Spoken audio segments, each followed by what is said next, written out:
Shalom jemaat yang terkasih, kembali lagi dalam renungan tekad, temukan kebenaran Allah yang dahsyat. Mari kita berdoa. Tuhan, kami datang di hadapan-Mu di hari ini, membawa diri kami dengan segala keberadaan kami. Kami datang dengan penuh ucapan syukur untuk segala kebaikan-Mu dalam hidup kami dan penyertaan-Mu yang sempurna dalam setiap diri kami. Dan kami rindu ya Tuhan, untuk boleh Engkau tuntun melalui kebenaran-Mu. Berbicaralah kepada setiap kami. Di dalam nama Tuhan Yesus kami berdoa. Amin. Bacaan Alkitab hari ini dari Kisah Para Rasul 2, ayatnya yang ke-47, demikian firman Tuhan. Sambil memuji Allah dan mereka disukai semua orang dan tiap-tiap hari Tuhan menambah jumlah mereka dengan orang yang diselamatkan. Saudara-saudara, dalam pasal ini menceritakan peristiwa yang terjadi pada hari Pentakosta. Mereka yang hadir dikatakan seperti dalam ayat 4, maka penuhlah mereka dengan Roh Kudus. Lalu mereka mulai berkata-kata dalam bahasa-bahasa lain seperti yang diberikan oleh Roh itu kepada mereka untuk mengatakannya.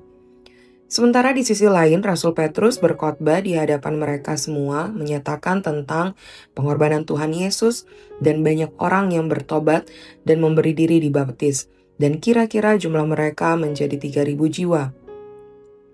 Mereka menjadi jemaat yang memiliki model kehidupan yang luar biasa, yang Alkitab mencatat bahwa mereka hidup bertekun dalam pengajaran rasul-rasul, bersekutu, memecahkan roti, dan berdoa.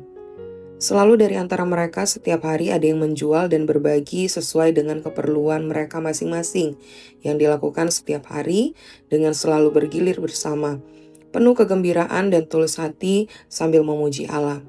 Sebuah gambaran yang penuh dengan keindahan hidup bersama, tentu ini menjadi kerinduan kita juga. Namun akankah itu bisa terjadi bagi orang percaya hari ini? Kehidupan dan cara hidup yang sedemikianlah yang memang harus dimiliki oleh kita setiap anak Tuhan. Sebab dengan sendirinya itu akan memberikan dampak bagi orang yang ada di sekitar mereka, disukai semua orang, dan akhirnya tiap-tiap hari Tuhan menambahkan jumlah orang yang diselamatkan. Kiranya hari ini kita memiliki sebuah komitmen menjadi pribadi yang disukai semua orang dengan memiliki dan mencontoh kehidupan awal orang percaya dengan setia pada pengajaran firman Tuhan, mengandalkan Tuhan, dan saling berbagi kasih. Mari kita berdoa. Tuhan, kami bersyukur karena melalui Alkitab kami boleh mengetahui catatan peristiwa orang-orang yang menjadi jemaat mula-mula. Mereka yang begitu bersemangat di dalam mengikut Engkau Tuhan. Kami pun bisa melihat bagaimana Engkau Tuhan yang sungguh luar biasa. Kuasa-Mu, karya-Mu Engkau nyatakan bagi setiap anak-anak-Mu.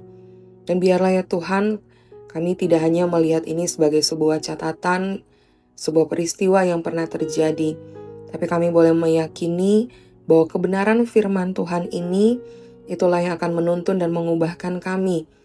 Engkau Tuhan, Sang Firman yang hidup, yang akan menolong kami, untuk kami pun boleh menjadi jemaat Tuhan yang hidupnya memuliakan Tuhan tiap-tiap hari, yang hidupnya senantiasa penuh dengan kerinduan untuk belajar firman, untuk menjadi saksi Kristus, untuk boleh hidup berdampingan dengan orang-orang di sekitar kami, berbagi kasih, sehingga nama Tuhan yang dimuliakan dan bukan kami.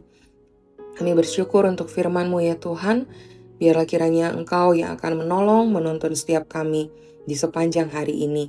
Terpujilah nama-Mu, di dalam nama Tuhan Yesus kami berdoa, amin. Selamat melakukan kebenaran firman Tuhan yang dahsyat, dan kami berdoa supaya saudara-saudara senantiasa boleh terus ada di dalam perlindungan Tuhan. Jika saudara-saudara butuh untuk kami dukung dalam doa, silakan bisa menuliskan pokok-pokok doa di link yang telah kami sediakan di kolom deskripsi video ini, ataupun saudara bisa scan barcode yang tersedia di tayangan ini. Tuhan Yesus memberkati.